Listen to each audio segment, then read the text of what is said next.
रहीम। अस्सलाम वालेकुम नाजरीन, वीडियो शुरू करने से पहले मेरी आप सबसे रिक्वेस्ट है कि प्लीज़ मेरे चैनल को लाइक और सब्सक्राइब कर लें, मेरी वीडियो को लाइक करें और शेयर करें।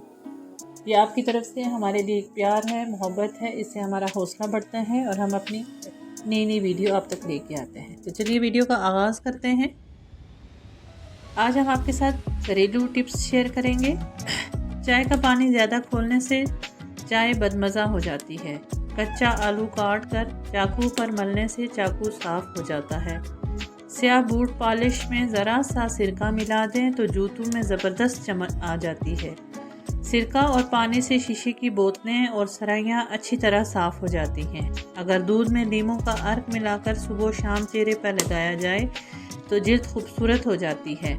मोटापा दूर करने के लिए शहद और गर्म पानी मिलाकर पीने से जिस्म की बढ़ी हुई चर्बी दूर हो जाती है और इंसान दुबला हो जाता है। नमक और शहद से दांत साफ करें, दांत चमक उठेंगे। फल वगैरह खाने के बाद खाया जाए तो दांतों पर मैल नहीं जमती। अगर होंठों पर स्याही या नीलाहट आ गई हो तो स्याही और ग्लिसरीन इस्तेमाल करें, आहिस्ता आहिस्ता होंठों की स्याही दूर हो जाएगी। अगर हाथ जल जाए तो चूने के पानी में शक्कर घोलकर जले हुए मकाम पर लगाने से फौरी आराम आ जाएगा। तो नाज़रीन, आज की वीडियो हमारी आपको कैसी लगी अपने कमेंट सेक्शन में ज़रूर बताइएगा। मिलते हैं अपनी नेक्स्ट वीडियो में, तब तक के लिए अल्लाह हाफ़िज़।